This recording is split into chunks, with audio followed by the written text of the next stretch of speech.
People, Sony.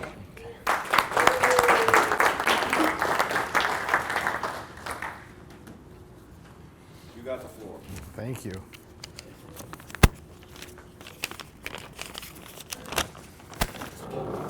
Okay.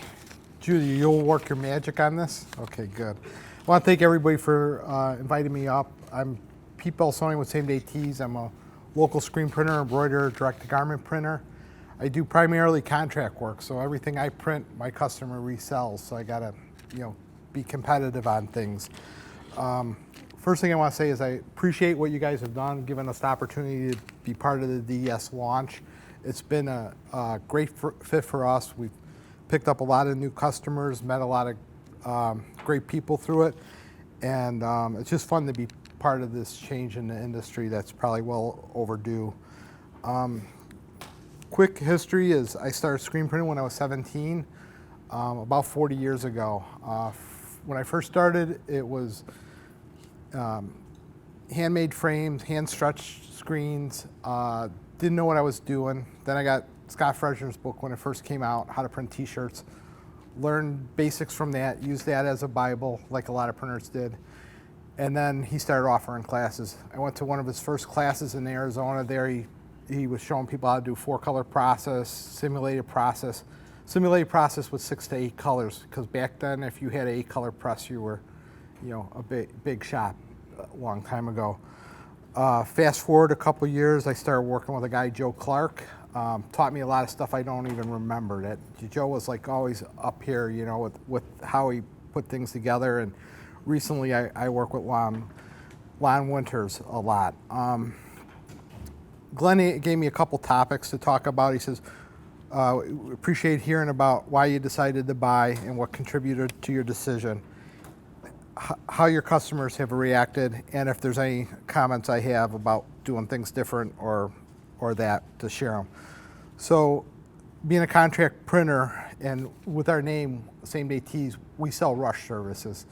And we sell them for a premium, and I'll defend that all day long, because I love when my customer comes, or my competition comes to me and says, I'll do a rush service for no charge. And I'm like, God bless you, because it turns up a shop upside down, right? So every year we kind of look back and say, what's been our pain point this year? What's the hardest thing for us to do? And do a sim process job in 24 hours can be challenging. And in the best case scenario, you're doing art, you're doing SEPs, you're making screens, you're getting it on press, and you get it out the door. So you got a lot of pre-press time. It's not uncommon to have to go back to screen and tweak art and do changes in that world. And if you're always working on a timeline, it becomes pretty tense around the shop. So we were always looking for a way to kind of make the flow more predictable. And we do a lot of DTG because of our name, but DTG after 100 pieces doesn't really scale in pricing. And so our customer primarily is ASI. So they know enough to kind of get themselves in trouble. So they would come to us with these 500 piece orders and say, could you DTG them? And you're like, yeah, I can, but the price doesn't go out. And then you're kind of way out of whack in price to a 10 or 12 color screen print. So we moved about a year and a half ago, and I was working with Humberto. And you guys, I think at the time, had the DS 200, was that correct? There are 200 that never really made it to market or whatever, but we were looking at that. But I was adding on, we were moving to a bigger facility, and I asked Humberto, like, if this press comes to market, what am I gonna need to have to make sure that I don't have to buy another press, and buy another dryer. And so we got an 18 color press, and you guys were just coming out with the split belt dryer with the dual, with the dual temperature zone, so we got that. We also automated our screen department because we needed, screens were also a backlog. Having to remake a screen or something like that was, losing a half hour here, hour there was killing us. So doing that, and then the DS finally came on, and we were pretty much on board because I wanted to be able to say, okay, this job's gonna take me 2 hours, 3 hours, and know that I could get it in and out without any problems. So that's kind of where the DS fit in. When I would do scheduling before we got to DS, I would put a simulated process job on my 18 color, and I would almost always only schedule one simulated process job per day on that press, and then fill it in with other jobs. Because if we had to go back to making screens or changing art or doing something with inks, I didn't want to have to get another another simulated process job out. But since we got the DS, we're routinely doing 2 to 4 smaller, under 1,000 piece jobs a day on the DS. So it's a lot more predictable what we're doing, and we're getting the jobs out, and we're not stressing you. Because end of the day, you got to worry about your employees, and our name and kind of our culture with being fast, you got to kind of ease up on the pressure whenever you can once in a while with them, you know. So this kind of fit in. It made it easier for us to work jobs through with it, and that's been great. So yeah, but the thing we were looking at with the DTG, and the DTG has a high ink cost, and the biggest issue with the is also the pre-treat and the pre-treat stains, and only going on 100% cotton. So that was another issue we were trying to overcome with finding a new solution. One of the things with SimProcess is I thought we did a pretty good job with SimProcess, but our customers were used to seeing DTG, and now they were expecting the same kind of quality from SimProcess. They were expecting the same kind of quality from SimProcess compared to DTG, and it was always kind of hard to match up. So that's been good. We went out in January, and in the ASI market, there's 2 trade shows in January: PPAI in Vegas and ASI in Orlando. And we showed the few prints we had made and stuff, and it's kind of been a can of worms, because the stuff people are sending to us now, I wouldn't be able to sleep at night. The stuff's so complex, so many colors. You'll be spending your time like, how could I dumb this down on an 18 color press, right? I got an 18 color press, and I'm trying to figure out how am I going to print this thing. And now we're doing this stuff, and it's coming out beautiful, and the customers really like it. So it's been a great thing. It's, we realized we got in it at the beginning, and so there's a little bit of learning curve, but pretty much M&R between the tech support and everybody else has been there, right there. One of the other things is, I've been in the industry a long time, but I got out for a number of years. When I got back in and started building my shop, M&R was always a good brand, right? But I was very fortunate that they're 40 miles from me. So like last week we needed some stupid cylinders, right? I sent the guy up, he was back in 2.5 hours. So for me, that's a great thing. For people in New York or somewhere else, they still got to overnight it. But for me, the relationship's been great. You guys always have parts. You always have somebody to help us with service. I got some pretty handy guys. Yes? Peter, the price never, when you were looking at it, the price wasn't an issue for you? With the digital squeegee?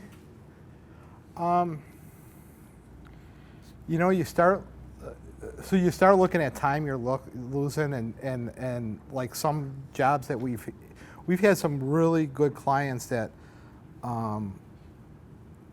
we had some artwork where we weren't able to capture the nuances, and we spent a lot of time on it, and we lost some customers, and then afterwards reviewing them with other people like Lon and that, they're like, you made a pretty good shot at it,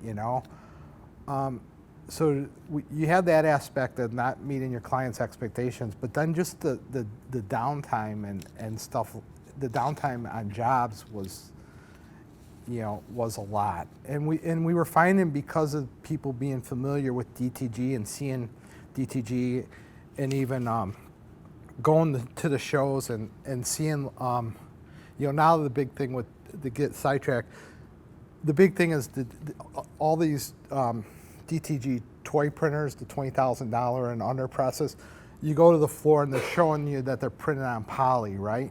But if you if you're used to looking at the prints in that, they're not printing bright whites, they're not printing big areas of white, but people are getting sold on it. So my customers are coming to me saying, I want a DTG print on 1,000 prints, or I got a photograph. How do we do this? And how do we do it somewhat economical?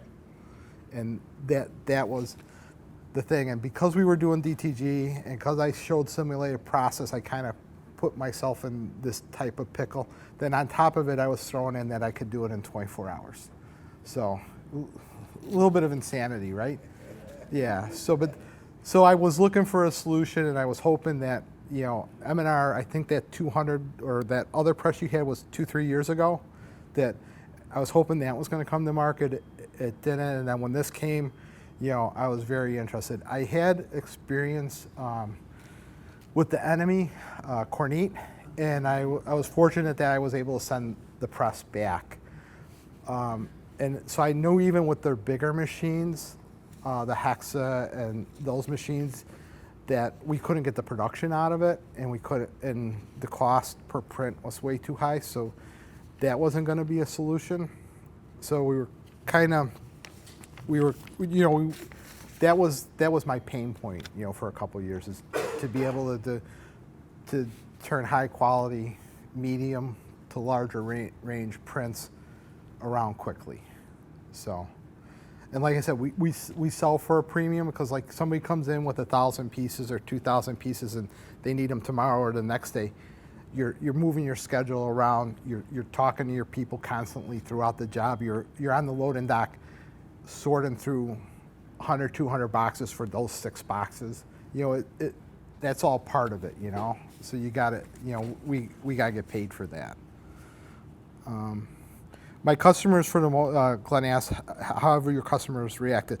They like the prints, the higher resolution they like. I brought some stuff here. We did a design with Lon Winters, and we put it together, and I said, I want to do a print that any screen printer would look at and hate. And I had a contract artist, Randy, I forgot what his name is, but he does a lot of stuff in the industry. I said, I want to do a print that your customer would hate to print. So we did we did one with our name on it, another one with the eyeball and hands, and we made it, you know, something that would be really tough to print.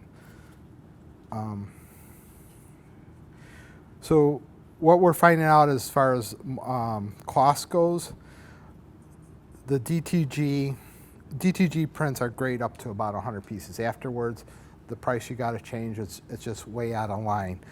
The DS is similar to our pricing structure on a 10-color print for about 100 to 500 pieces. Now this is our cost structure. I know when Michelle did hers, I think it was more retail or somebody that's selling to the end user, but our customer who resells our product, our cost is similar there. From 500 to 1,200 pieces, we're finding out that it's a premium. So it becomes like, and we have actually a shirt we show. It's a Barry Manilow print that our customer was always happy as a screen print, but then when we did the digital squeegee, they were just blown away. And the story I tell with that print is Barry Manilow's about 80 years old, and this picture looks about when he was in his 50s, right?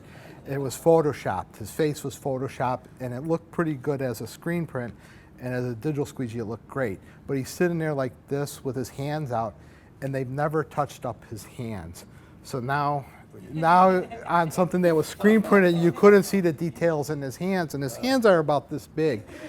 But they see the details, and I guess Barry's fairly hand-on with his merchandise. He came back and said, how did these guys screw up the shirts? They didn't. They're using a new process. And he's like, well, you got to Photoshop my hands next year, you know? So that was the cool thing, because it was comparing apples to apples with the process. Where we're finding out now, on bigger runs, it becomes a big premium, but we've overcame it. So like you get over, like say 1,000 or 1,500 shirts compared to a contract 10 or 12 color job, the digital squeegee, from the pricing structure we started with, was really high. Part of that was based on the numbers M&R gave us, which were really high, which is good, because I'd rather have really high numbers than really conservative.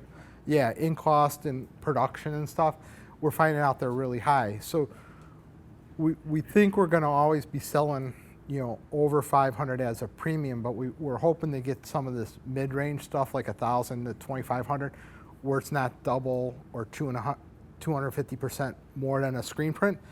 If we could get it down under, maybe do 150% of a screen print, then I think that's something somebody could bite off of. So instead of being $1 print, it might be $1.50 print instead of a $2.50 print.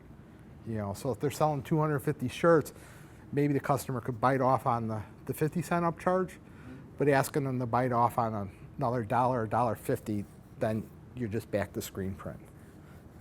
You know, are you finding, like, let's say 1 a quarter, Jesse, are you finding that with digital squeegee, it's also bringing clients to the other services that you're offering as well?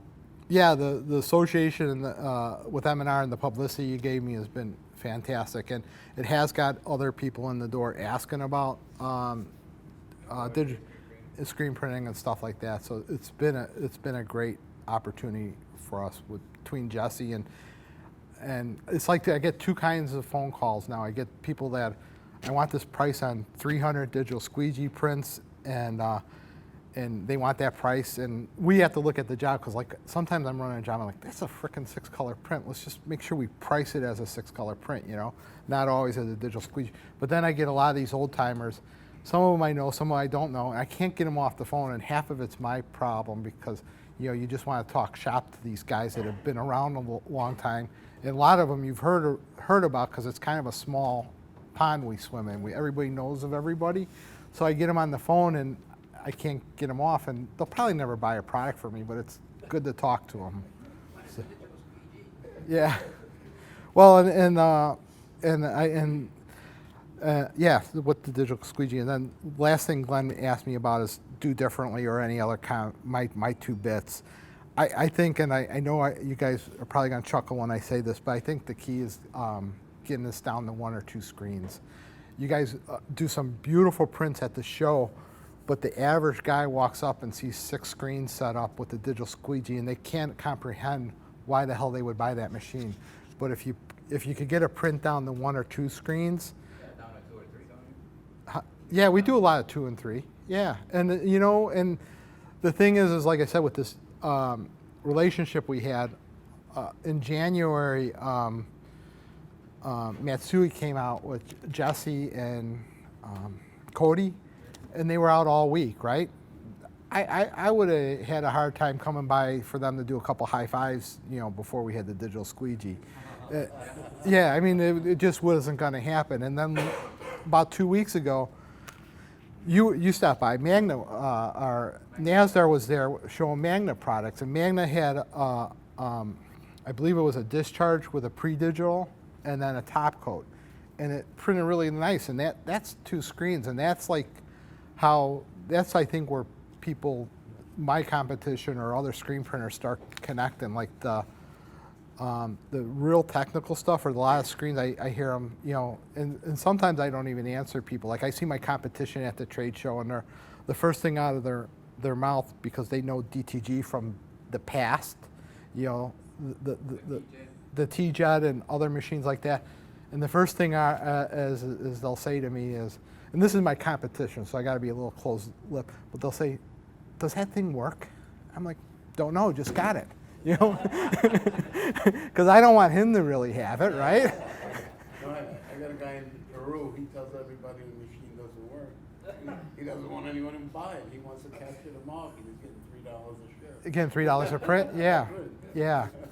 So yeah, I see. So that's changing, and I think when you guys sell a job, I think it's important to have them get 2 sets of pallets, because and they're not waiting, because we had jobs waiting to go on press, and then we had smalls or we had youths, and then we had to come up with an extra set of pallets.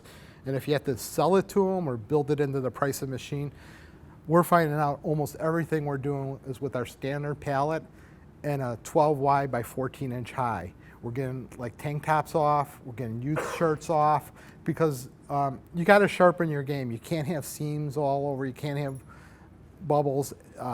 It's got to be perfectly flat. You know, you're screen printing on a youth extra small shirt, right? You put the damn shirt, and as long as the print doesn't go over the bottom seam, you're golden, right? But you can't do that with this. You gotta make sure you got an extra set. And I know you guys are working on a lot of other pallets, and I think it's just like anything, any press, you're gonna get, leg pallets or hoodie pallets and stuff. That's something you're gonna be adding on down the road. But I think if you have those 2 sets to start off with, I think that will get everybody up and running and not catching any curveballs with their first couple orders. The other thing, we used a little bit of water-based, and I think stressing to your clients to start goofing around with water-based before they get the digital squeegee, because just make sure they're doing something so that you're not going in and teaching them 2 different animals, having them focus on that.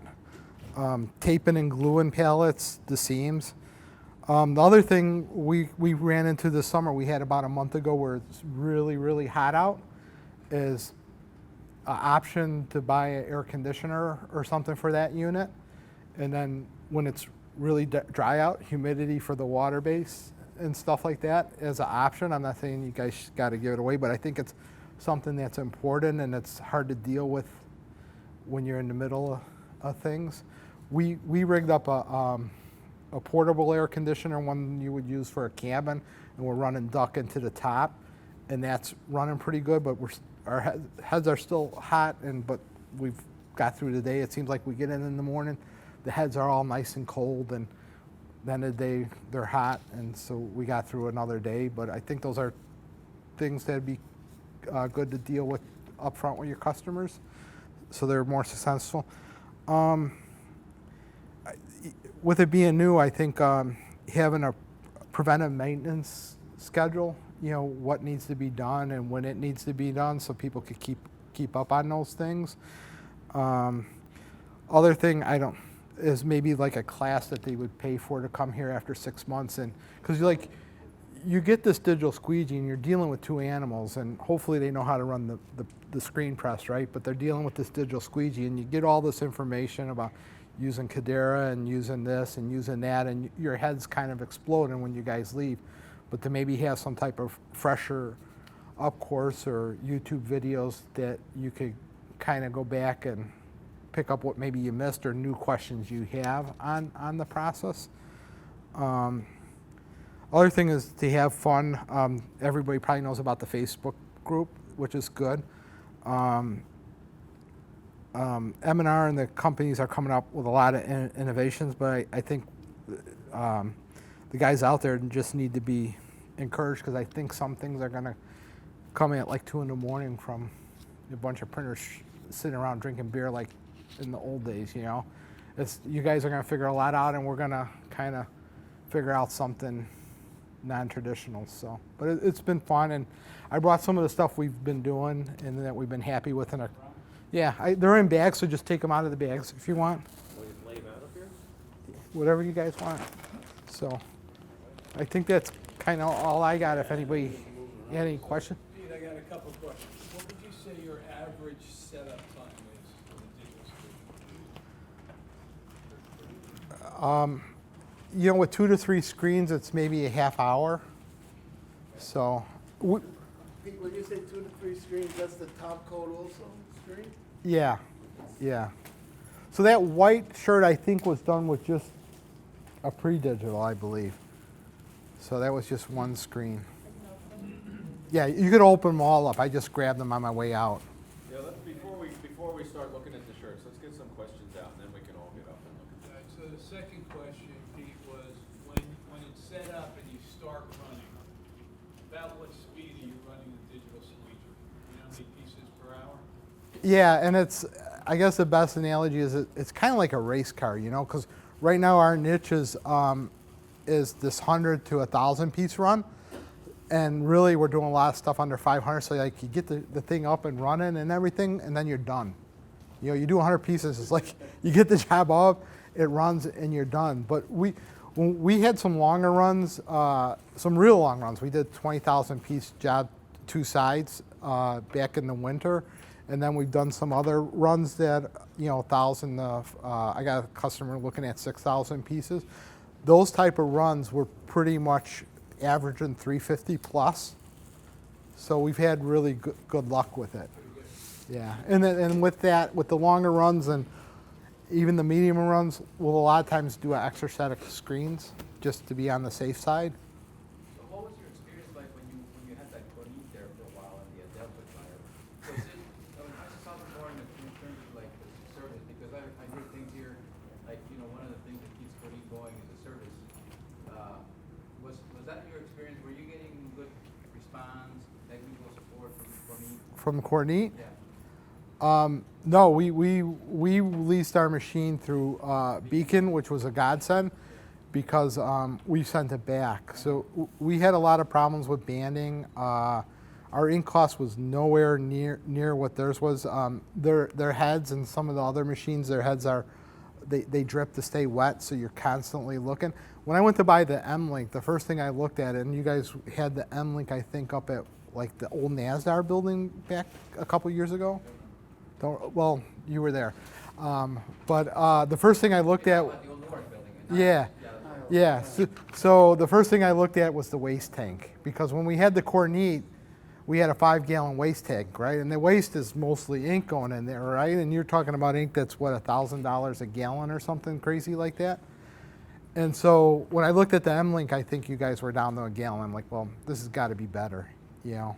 But we had a lot of issues with maintenance, and at the end, Beacon told Cornette that they had to get the machine working, otherwise there'd be an issue with them leasing afterwards. And they sent 2 guys out for a week or 2, and we couldn't get it to run consistently, and so Beacon, Cornette took the machine back. So. A bit in your day-to-day, what would be the maximum setup you have done in one day? Prints? Setups. Oh, Today I did an X amount of setups. so I don't think, I try not to punish my guys too much, but four jobs would be great, you know, 4 smaller jobs. And we've done over 2,000 pieces in a day on a single run. So, but typically it's somewhere, depending on what we got going on that day, 1 to 4 jobs, 1 to 3 jobs. So. One thing that I have is, I have some of the ROIs that we had presented, so I thought I would just put those up and let comment on them, just to kind of corroborate the stuff that we've been talking about and see if he agrees with the numbers that we've come up with. So this is an example where the difference here is 60 garments, 200 garments, 400 garments. So you can see on the top, there's no, the DTG, there's no make ready, No screen charges. and right here, and then hybrid, we've got make ready and screen. So, do you agree with those numbers? Ink and chemical cost? I think your ink's high. Yeah, I think your ink's real high. I think on the DTG, is that your press? You're talking 80 cents a print? The M-Link? We just, try to use an industry average. The GTX, it's pretty low. The Cornette, it might be about that cost, but you're going from a, Brother has a $20,000 machine, but it costs you $1.50 to print. Cornette's got a $500,000 machine that's 80 cents to print approximately. So 80 on the DTG side, you're 80 cents to $1.50. Hybrid, I think you're high. I think a full print would be maybe a quarter or less. I mean, that white shirt, you're not printing white. Yeah, but it was good. We based. 25 cents for a standard print? 25 cents less. Less. Yeah, and we built our pricing off the 40 cents. So now we're looking at if we can lower our prices 500 pieces and more, then it becomes more of a in line with 10-color screen print. It's still going to be a premium product, but it's not going to be double or more than what a screen print is. But Pete made a good point. Us putting 40 cents in the market is safe, and it keeps people understanding it's a new process, and you have a growth experience into a lower cost. Because if we had come in and said it was that would have been really scary, right? If you said yours was 18 cents? Yeah, a Hybrid. hybrid was something like 20 cents, that would have been really difficult for you to Believe? understand. Yeah, Ye- believe. Yeah, it would have been hard to, yeah. You I have mean, to prove it out and see that cost improvement and experience it. yeah. Well, and, Conservative. pardon me? So we try to be conservative. Yeah, and even with like say a GTX, if you go on a white shirt, then your print's pennies, you know, because all you're using is CMYK. The whole thing about DTG, what kills you is the white ink. So we're screen printing white ink, and even if we're screen printing a blob, you know, like on that same day T-shirt, there's a lot of white ink under there. It's still a screen printed ink. It's not, you know, it's not a Brother white ink that you could have. And Brother, when they first came out with their press, I mean, we had prints we were spending $4 or $5 on ink. It was crazy. If you were selling online for $20, $25, that's fine, but I gotta sell to somebody that's gotta sell it again. So, How'd you come up with that number from 40 down? I know when we were talking, we were saying we approximate the ink cost total between the digital squeegee ink and the screening to be 40 cents. How'd you figure they was lower than 40 when that?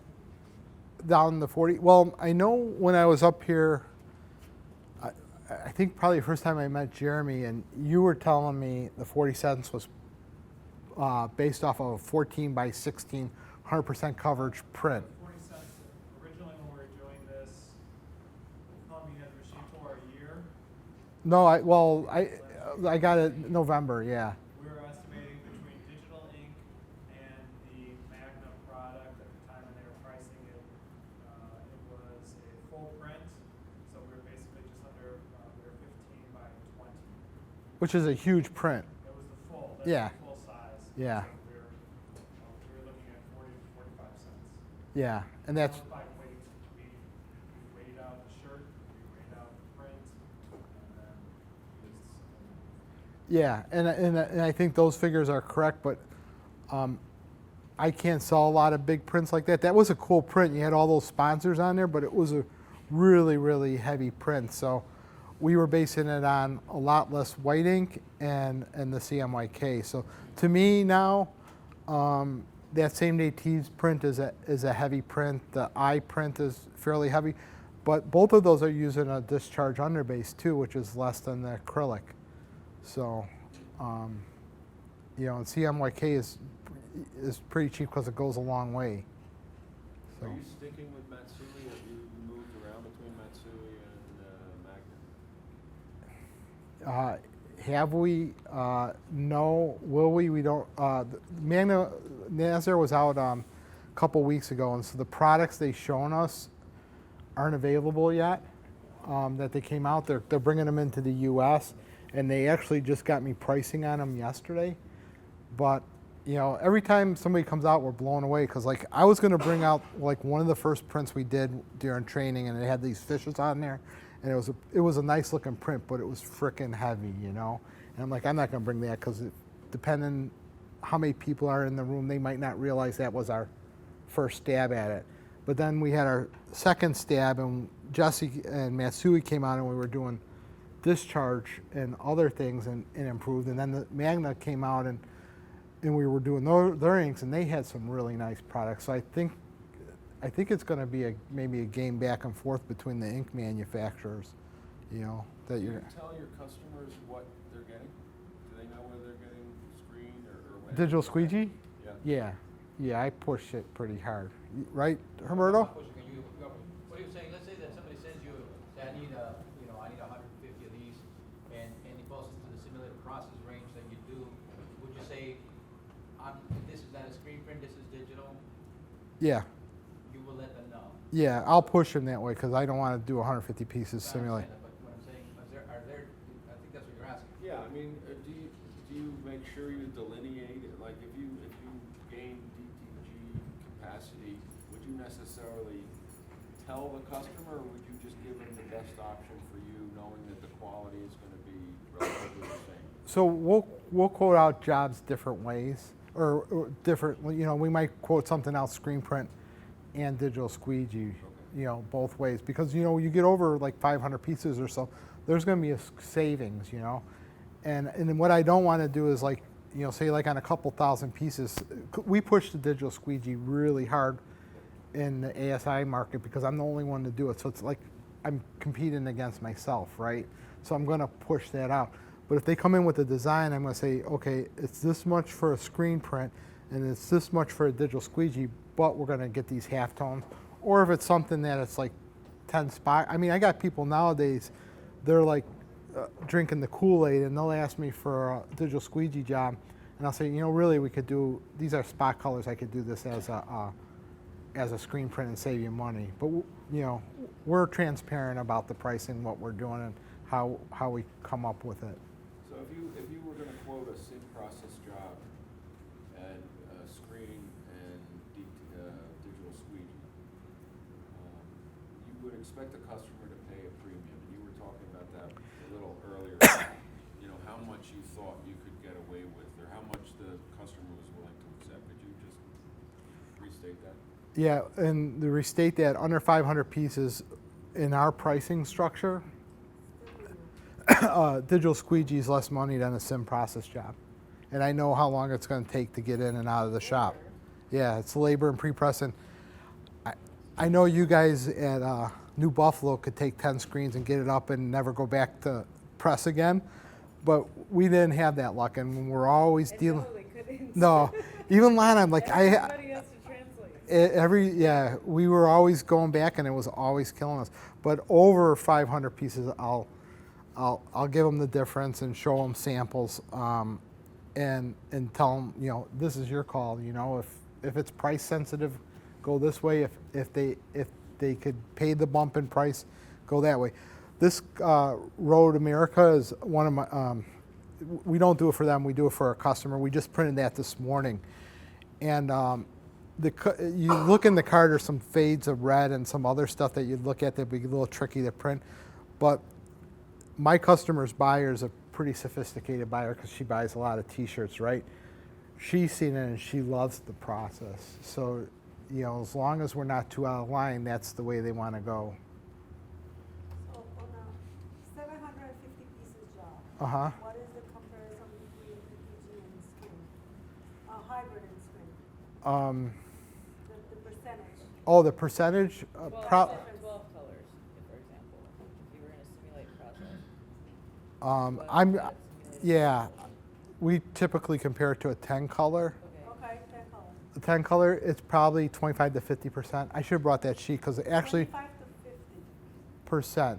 Yeah, dependent. But one of the things we did with one of our last advertisements in ASI is we broke it down so they could see, okay, DTG is your only way to go on 50 pieces. When you get to 100 pieces, it's almost identical for all three. You get to 150, or you get 100 to 500, digital squeegee is going to be cheaper, right?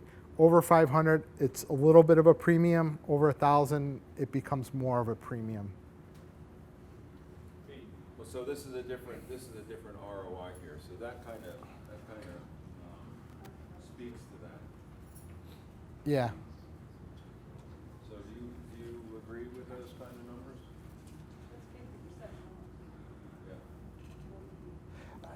Yeah.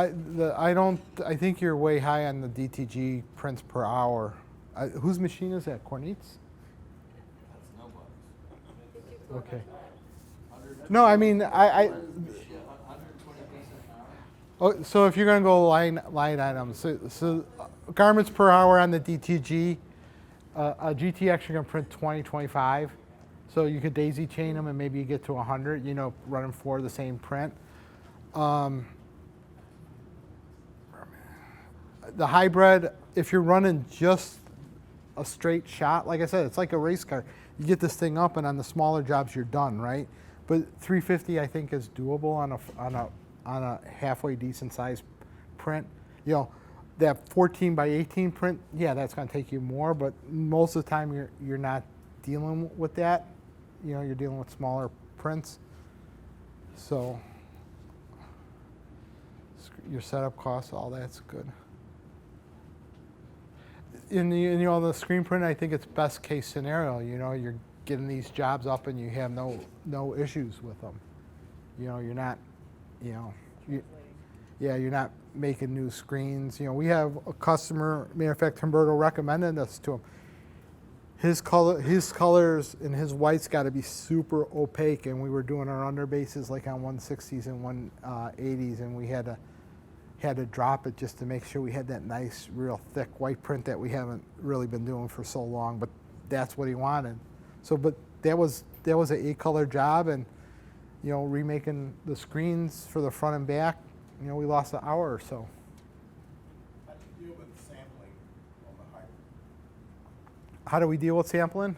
Well, we have a setup charge with the hybrid, and it's kind of a loss leader. We charge, I think, $50 for it, and then if they need a pre-pro, we'll charge $100, and then give them partial credit towards the order. And the tough thing about it is, like with regular screen printing, especially if you're doing plastisol inks, if somebody needed a sample, you could overnight it and have it okay the next morning, or send even a photo. But here we've had bad luck with doing either one of those, because then you have your water bases drying up in the screen. You know, so it's like we don't try to, you know, we might do a photo and say you got 5 minutes to okay it, and we're calling them before we're doing the photo. But we're not able to leave a screen with ink up for an hour or two waiting for them without having issues with it. Let's just look at one more of these. Do you set up multiple jobs if you're like doing that? Can you put up another job around it? Do you ever do that? Go on to it, yeah, we could go around onto another job. But you know, it's funny, you talk, we got an 18-color press, and like in this world, we say we only have an 18-color press. So where am I putting my first white? Where's my hothead? Where's my flash at? So we start running into setting them up and having these others. So your setups are generally exactly the same? Most of the time. And the other cool thing is we haven't sold a lot of spot colors on this process. So we have like the Oral B, if you look at the back, and I know you've seen that before, Michelle.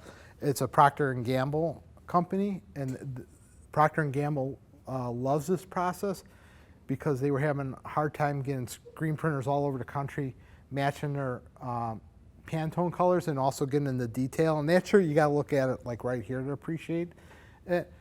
But we're not doing any spot colors for them. For the most part, we're doing just the digital squeegee and the whites, and they're extremely happy with it. Have you noticed though, since you have the same setups kind of over and over again, that your setups have gotten faster and everybody knows where everything's at and it moves through really quickly? Yeah, I mean, doing Versus like simulated process where you're going to get all those parts together and it's a little bit more fluid. yeah, that's a nice way to put it. Yeah. Seems like a cluster. Trying to do it with that, and we did that stuff every day. Like I said, we would only try to schedule one simulated process job per day on a press, and then fill it in with other stuff because you just didn't know what was going to happen. Yeah, and now it's. This is like autopilot after a little Yeah, bit, right? yeah. I was telling Humberto, you remember Damon from my shop? He's my manager. He's been with me for a while. He's doing okay. He was in an accident, broke his hip, broke a couple ribs, broke a collarbone in a car accident, and he's recovering. He's at home with his 4 under 10-year-old children. So he can't wait to get back to work. I know, but he's trying to recover. So, and you know Damon, yeah, he's a great guy. But so we had to move a couple guys in quickly, and it was pretty much seamless. Where if we had to move people in to try to teach them how to do sim process, we'd be screwed. That's huge. Yeah. That's huge. Yeah, because you're teaching them. You know, the thing is you're dealing with setting up a couple underbases, right? Yeah. You know, And you have a dialed process and they've been a part of it or at least seen it from afar. and they've worked it during lunch. You know, because like if we're doing a longer run, we're gonna work. You know, we're gonna have that machine going through lunch. It's not like plastic. So okay, switch it off, go to lunch. You know, I'll come back. That job's got to keep running until it's done. Yeah.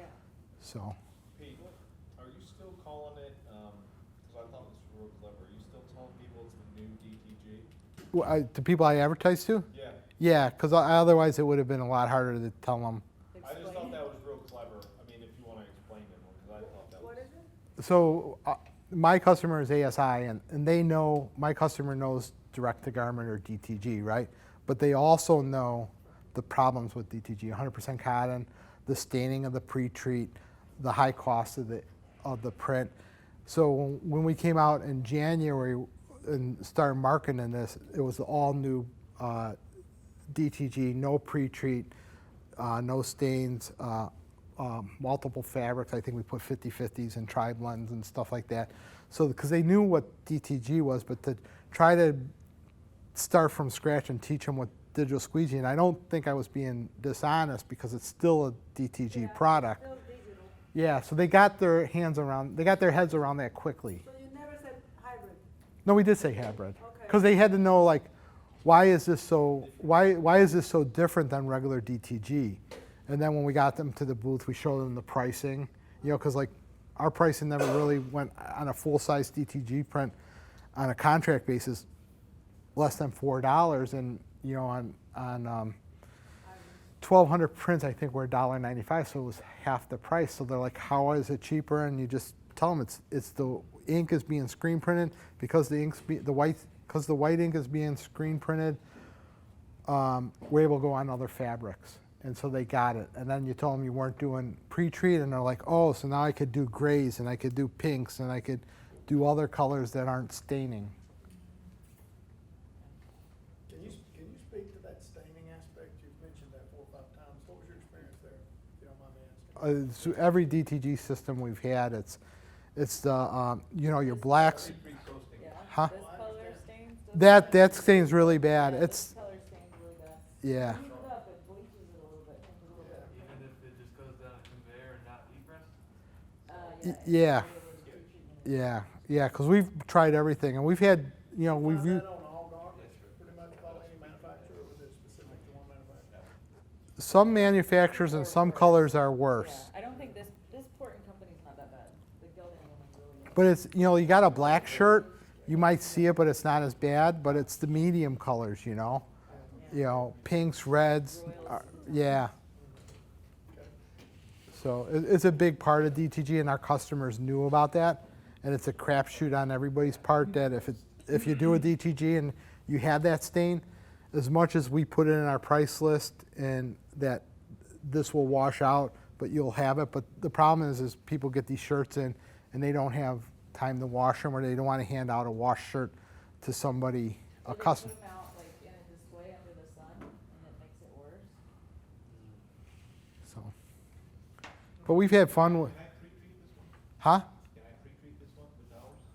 See what happens, or you want to take? You could pre-treat that shirt. That it's funny because like we do some designs that are like I think are kind of ugly, and I think that design's like ugly, but you look at the print and huh? I love that one. But the lettering and the detail in it, if you take a scope to it, it's like it's really good. So the art is really cool, but it's like a kind of a weird shirt. And then, but, Is the majority of this discharge? Large runs that you're doing 2,000 shirts, or over 1,000 shirts on the same design. Some of us will do the math and say, well, come on, it's to a point that it's going to be cheaper.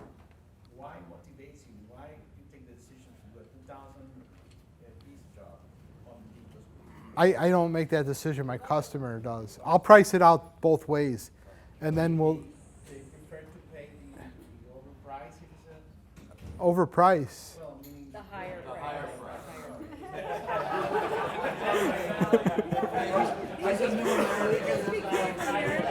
Huh? He just became American like 2 weeks ago. Okay.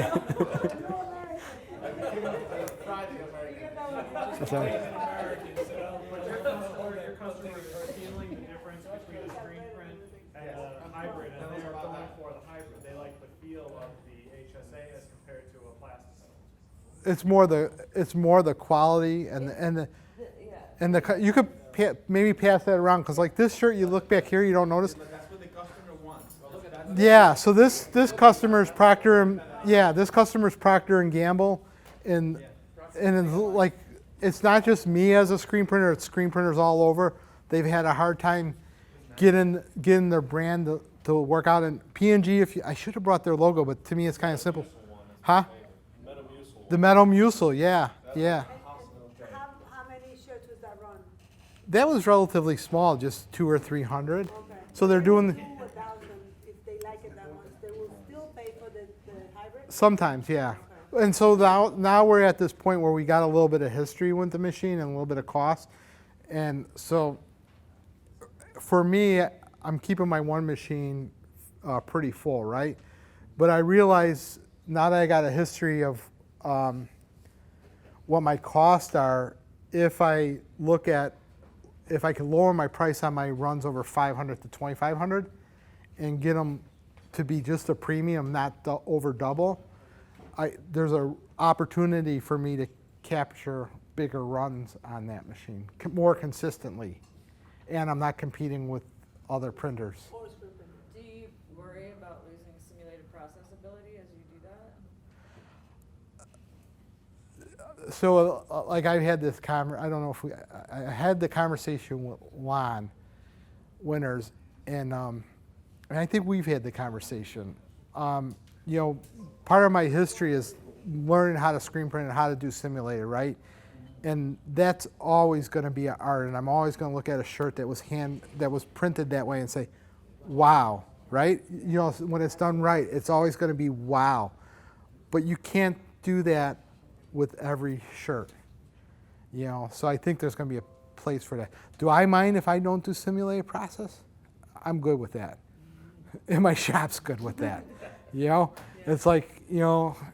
And I said, then I talked to Lon about that. I said, what happens if the industry's going to go that way? And the guy that owned New Buffalo did you see the YouTube with the guy from Printavo? And he was talking how over the years and everything's going digital. I think there'll always be a thing for simulated process, and it's going to be up to the guys that do it really well to toot their own horn, because the more their customer or the end user knows about the art in that process. I mean, I look at it like you go buy a painting, you know, and you got an original painting, then you got a serigraph, and then you got a poster, right? But you know what everything is. But, you know, those guys are printed on flat white stock, right? We take every piece of crap that comes our way in any material in any color, and then we're still trying to do the same type of artwork on it and get paid 50 cents for it, right?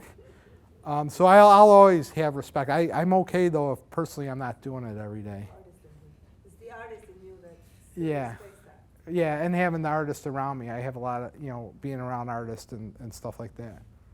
So. I have a process question. When you started using the digital squeegee, what factors in the process had the steepest learning curve for your staff? The simple shit.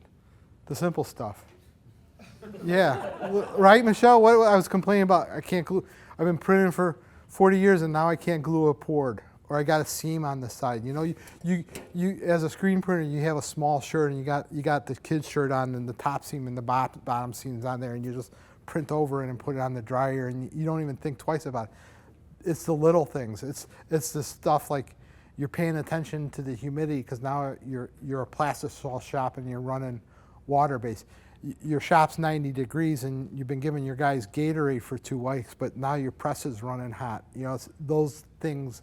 It's those things that, you know, you. The operating parameters. Yeah. Pete, would you say the ease of learning the actual machine is relatively easy, except as far as the functionality, printing it, like using the physical machine? Yeah, it's fairly. You know, we've been involved with DTG for a long time. We've been involved with screen printing, and that's helped. So there's the little stuff that caught us off guard. You just had a demand with the accident, Yeah. right? He was the one that was running it. Yep. Experience with it. Mm-hmm. So his main DTG guy got in a car accident, so he's been gone for 3 months or so. But How many months did you say? Huh? Did you say 8? He said 3. Okay. You don't worry.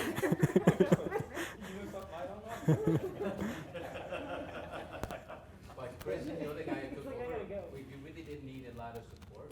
No, I called you up the morning after Damon called me. My first call was to Roberto and said, if I gotta get somebody out here for training, could you get somebody out here? And you said, of course, get back to me. And then I got to work, and artist. His name's Chris. He oversees the DTG department, but he's also been on top of the digital squeegee. So he was comfortable with that. I had some really good printers that print 1 to 8 colors all day, and brought a couple of those guys over, and we've been getting it out.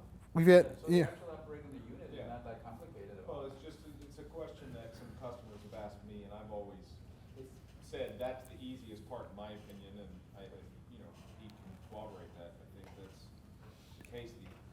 It's kind of intimidating to people though at first, but it's not that. Would you not say that choosing the right garment, choosing the right mesh count, the right ink, the right humidity, that's really the challenge here? Because the digital squeegee is just printing. Yeah, I don't have the luxury of choosing the garment because the garment's spec'd by my customer. But I could see this being intimidating if you're like some. Bobby?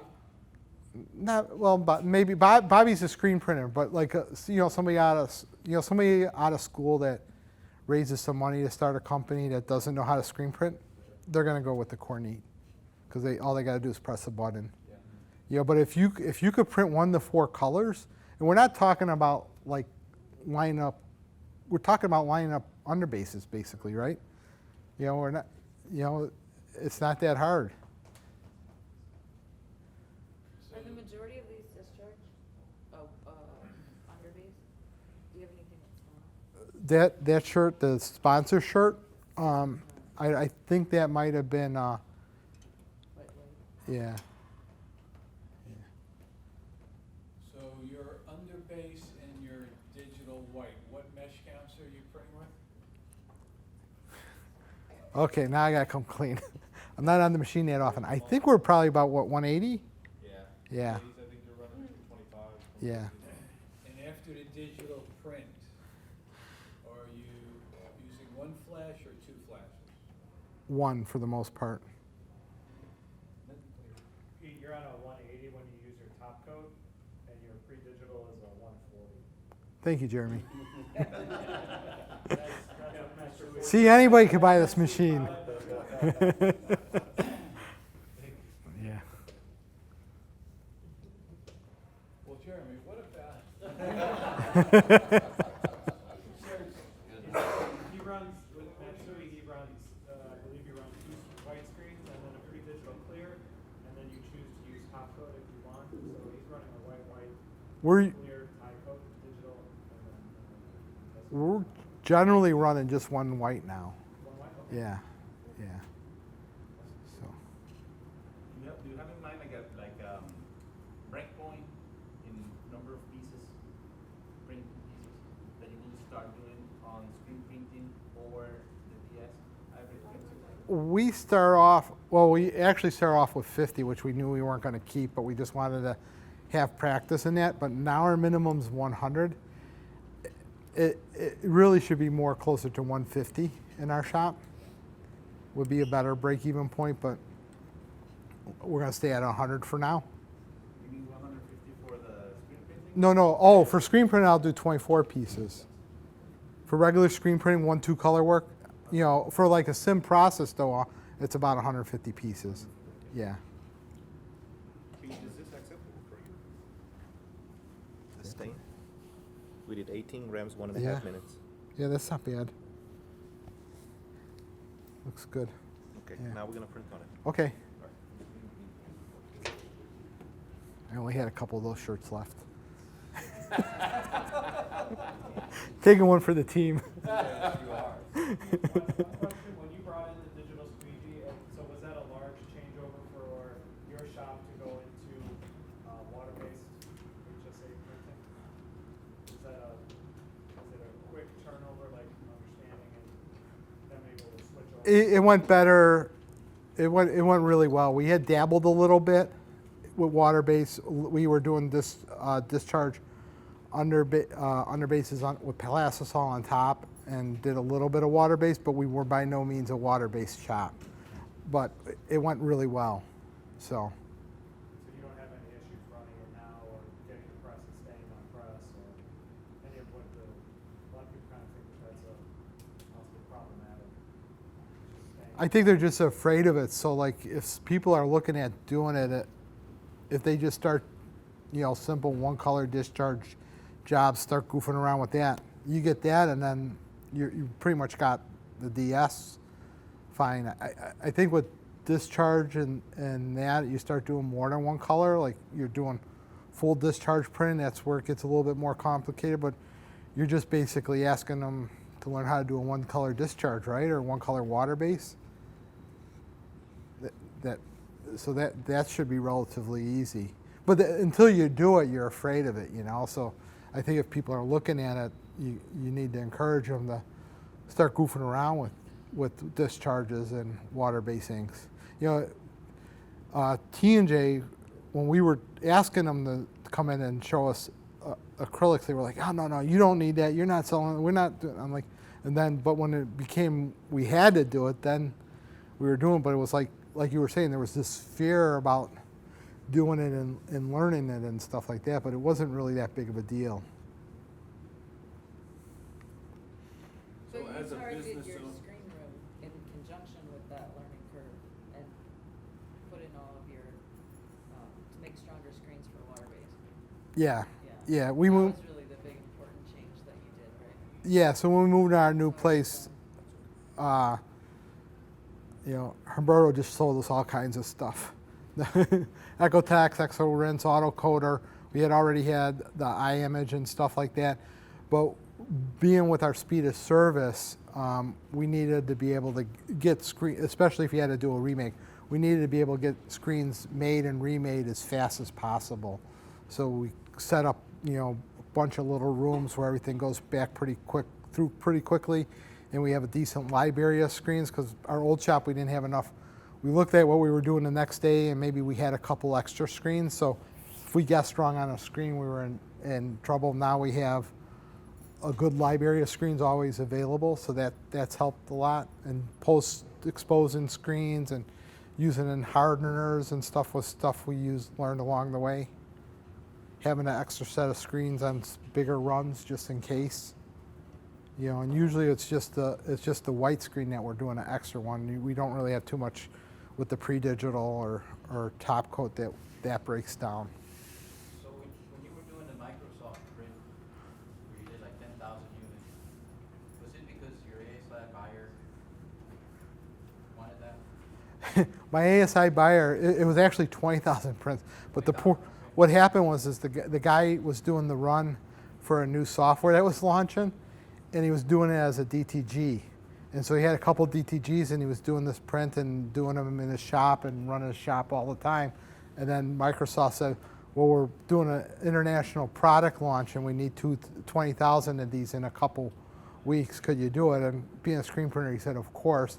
So then he had to find something that felt like a DTG, but that somebody could do, 20,000 prints at an economical price. And he had seen us, I think, at the Vegas show, so it just all fell into place. But yeah, so he was trying to mimic a DTG shirt. So we were just at the right place at the right time.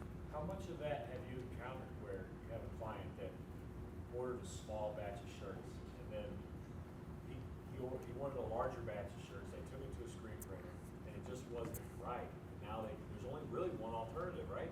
Yeah, yeah. To put it on a DS. Yeah, to put it on a DS. Yeah, yeah. Like so the Brett Michaels shirt that I got here was actually one of his good friends is the Road America shirt, but this was a rush order. It was a one-day rush, and it could have been screen printed, but I don't know who would want to do it in a day.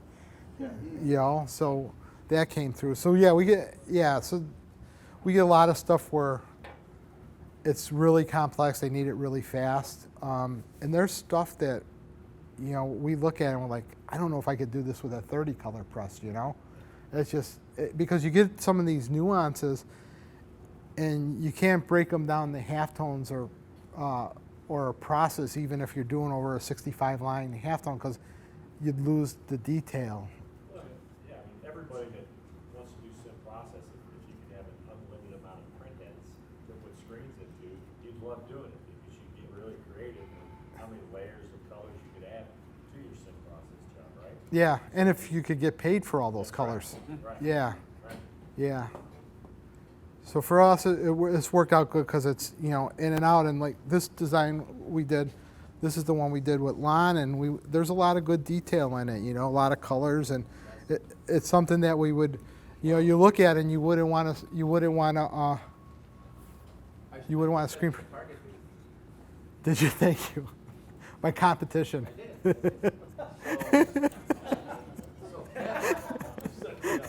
So Target, he's totally impressed because remember they are the 4-color process. they're the best in darts. Yeah. Going back 15 years ago. Yeah. 20 years ago. So he was like, who's doing this? He doesn't know anything about the hybrid. Yeah. So he thought it was street green. He's trying to figure out if they have a really, they use 400 mesh screens. Yeah. You know, they're really high-end shots. Me and Tom Van, who used to own Target, we both trained with Joe Clark. Yeah, but Tom really drank the Kool-Aid with Clark. I'm like, I can't make money doing this. Then I found out Tom was selling it for double of what a normal sim process guy was. So he thought it was a screen print that you made, and he Never seen it. thought that you could, and so when I told him that you could get $350 an hour, he was very impressed. You probably hear from him. Yeah. Me and Roberto said, call Pete. Yeah.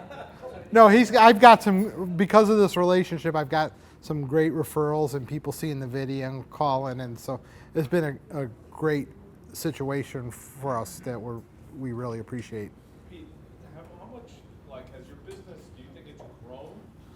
Or are you just able to take on more jobs more efficiently, which is obviously more profitable for you, or you think you're getting more business because of it, or everything? Yeah, so we've always grown a decent amount every year. But I guess probably at the end of the day is we look at the press with the digital squeegee on being by far our highest grossing press per day. So that's kind of how you cut to the chase, right? You know how much you're making on that press per day running jobs. And even if for some reason we don't have a full day of DS, you could always throw a 2-color job up or something to keep it going. But when you're running it, you're making, you know, on a 10, like 2,500 pieces, 10 colors, I might be like 88 cents, right?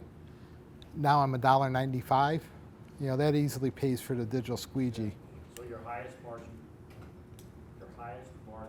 product is the DS. And it's a hell of a lot easier to do than simulated process. That itself, that is worth, that's gold. Yeah.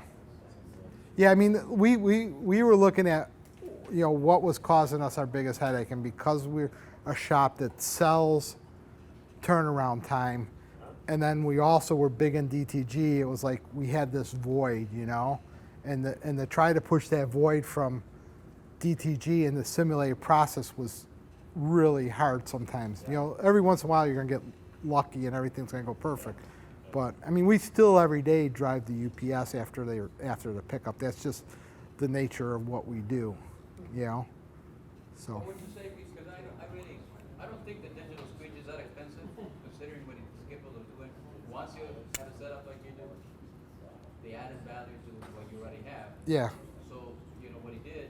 You invested in an image, you invested in the 18-color Mountain 3, and you added this option to your setup, which actually added value to everything you're producing, like the image and so forth and so on. So, what you're saying, because I really, compared to anything else, the capability of printing on different garments, polyesters and everything else, I don't believe the 1,000 is that expensive when you think about it. No, when you're comparing it to other things, but you're putting it on a 200,000 press. But the other flip side is a lot of these designs we're doing, we're maybe doing a digital squeegee on one side, but we're probably doing a 1 or 2 color print on the second side. So now you're feeding your other presses. You know, if you got other presses, and the 1 or 2 color prints become more elastic in pricing, meaning somebody's not going to hire you to do a digital squeegee and then take the 1 and 2 color work to another shop to save 20 cents. So you can just price it a bit higher. Or you don't have to be the low guy on that price. Yeah. So we're going to gross more this year, but I've actually I have probably had a press open almost all summer. You know, because I'm making more on this and getting stuff out faster.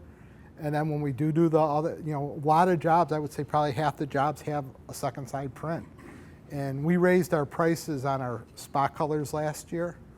So it's worked out good. So as a business owner and a salesman, because I know you're a great salesman. I'm more of a salesman than a printer. I could talk print. Yeah. So we need help. What do you think are the high points that we should bring up when we're talking to a prospective customer that would really grab him and speak to his business sense as far as why to buy a digital screen? I think the FESBA shirt was one of the best prints I've seen you guys do. There was a lot in that, and showing that was really good. I think when you do the shows, I think people get freaked out at looking at all those screens. So I don't know how many screens you used on the FESPA. Or what, the one with the Spain? The girl. That was, Okay, that was 3? Yeah, the less screens you can show, the easier for, because you know not everybody's doing simulated process all day, so they want to. I think they need to be able to run a 6-color job on the digital squeegee, and if they're putting up 4 screens or 3 screens, it's like, why do I need this? I'm going from 6 down to 3, but if you're showing them, you can go 6 down to 1 or 2. we can't run discharge at shows. That's Okay. why we can't get down. Yeah. Yeah, but So I'm just saying like, that's, I know, like, I know.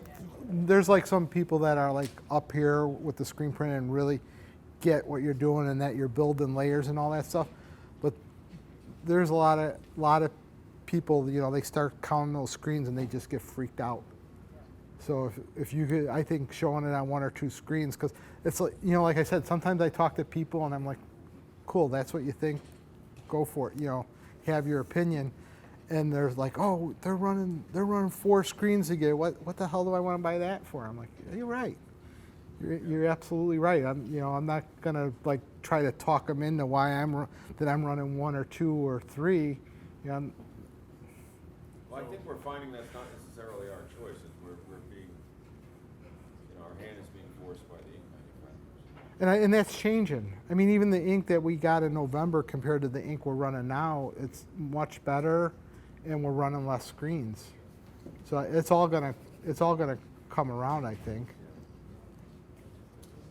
All right, we have been grilling him for 1 hour and 15 minutes. Wow.